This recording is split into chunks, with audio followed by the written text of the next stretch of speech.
Assalamualaikum warahmatullahi wabarakatuh. Waalaikumsalam warahmatullahi wabarakatuh. Mualaf Center Indonesia cabang Banjarmasin, pada kesempatan ini kami akan mengadakan interview atau wawancara dengan salah satu mualaf kita, yaitu Bapak Nur Muhammad. Assalamualaikum Bapak Nur Muhammad. Waalaikumsalam warahmatullahi wabarakatuh. Dan pada hari ini juga telah hadir di tengah-tengah kita, yaitu Ketua Mualaf Center Banjarmasin, yaitu Bapak Ruli Alfansah.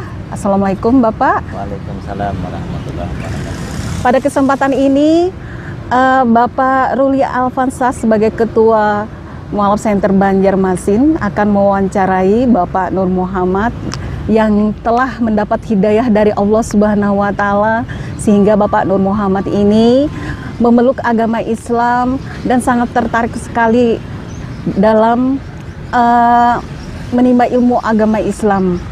Kepada Bapak Ruli Alfansah kami persilakan.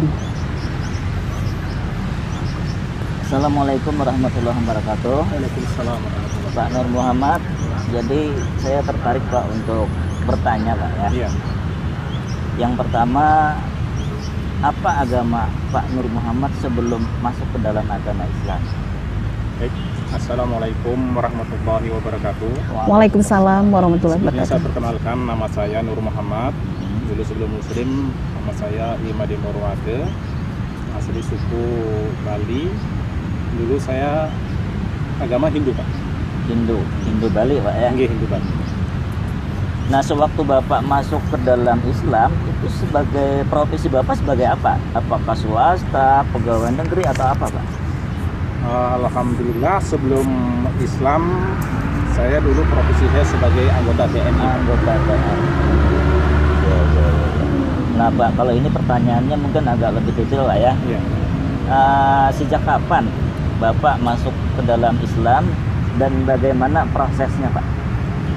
Terima kasih Pak ya. Baik, saya akan ceritakan sedikit tentang asal muasal saya menjadi seorang Muslim. Saya Muslim tahun 1998 Pak. Bermula awal saya waktu bertugas di Timur tahun 98. Di situ saya bertugas di Timur, ya tepatnya di Los Palos, sektor timur Kabupaten Los Palos. Nama desa? Nama desanya Desa Laifai Pak. Waktu itu saya bertugas di sana. Kebetulan seperti biasanya Pak lah, saya hari-hari ya bergaul dengan teman. Kebetulan satu pos itu saya teman-teman Muslim semua. Muslim semua. Cuma Muslim. Bapak yang saya aja sendiri yang non Muslim gitu, beragama Pak. Hindu. Seperti biasa kita bergaul dengan teman-teman, menjalankan ibadah sesuai dengan agamanya juga masing-masing. Nah, sejak itu entah kenapa Pak, waktu saya menjalankan ibadah agama saya yang dulu, agama Hindu, itu saya tiap malamnya itu bermimpi sholat fardu. sholat fardu Islam. Iya betul, mimpi sholat fardu Islam.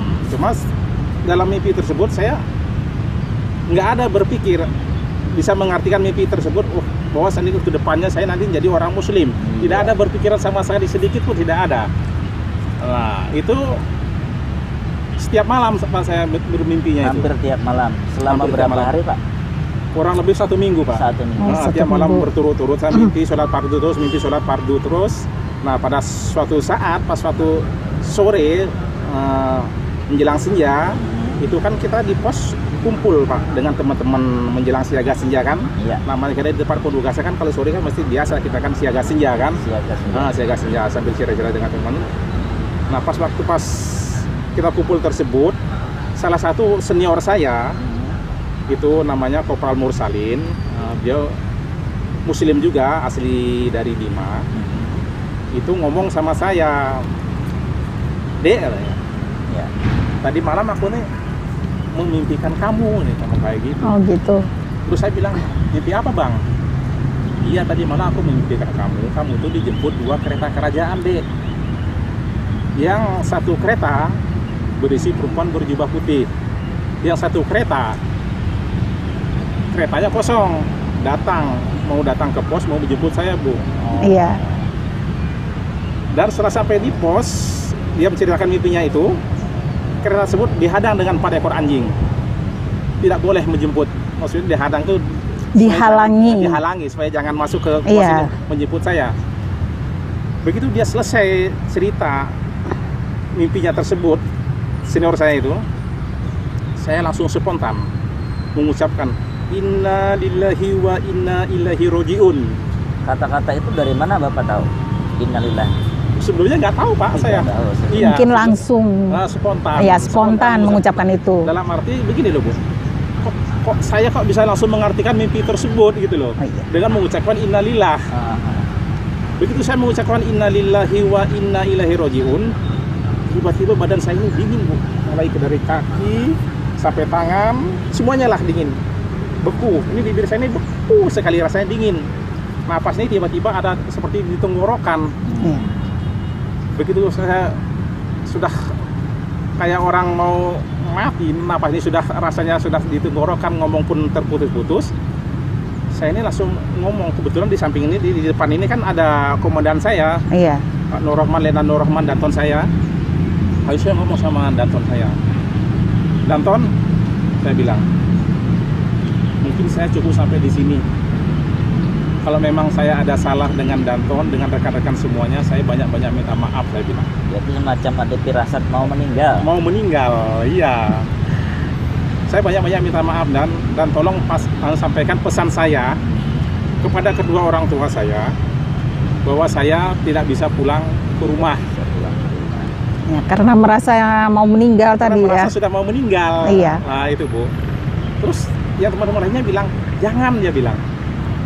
Kebetulan yang ngomong jangan itu 4 orang. Jangan, enggak. Sudah waktunya. Cuma saya ngomongnya udah terbata-bata Bu, putus enggak terang kayak gini enggak. Terbata-bata, putus-putus ngomongnya. Enggak, saya bilang, sudah waktunya. Saya sudah ditunggu dengan Yang Maha Kuasa. Saatnya saya sudah dijemput, saya bilang. Enggak, dia bilang. Sampai 4 kali ngomong enggak. Ya udah kalau memang begitu, saya bilang.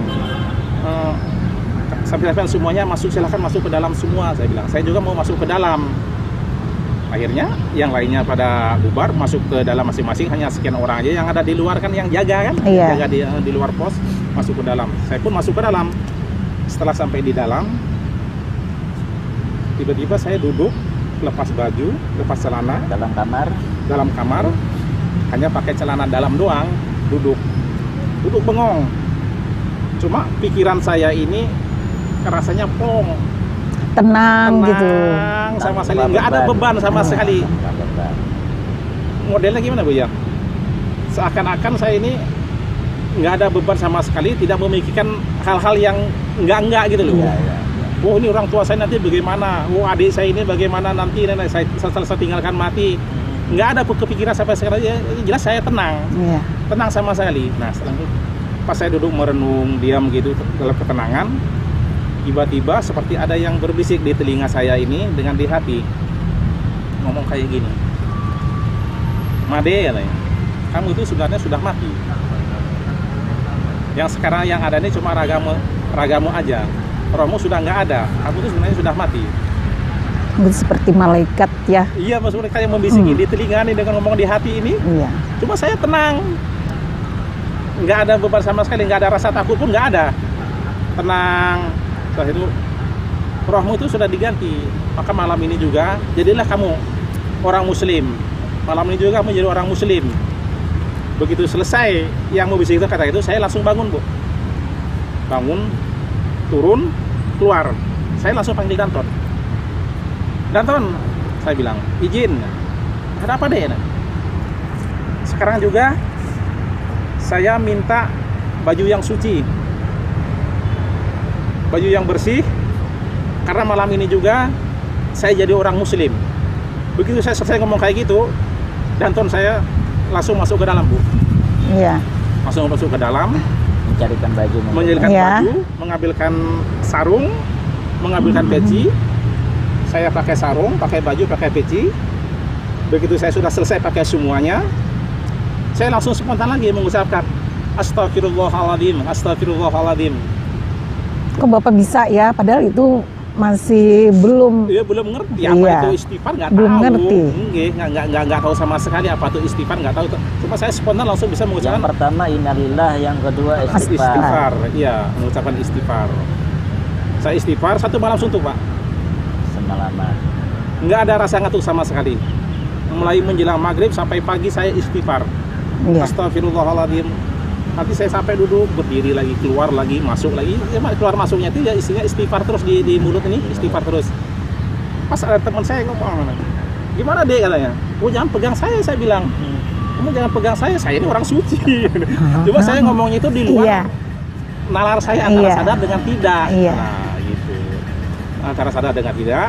Pas sampai semalaman sepenuh, besok pagi jam 8, saya akhirnya di syahadat.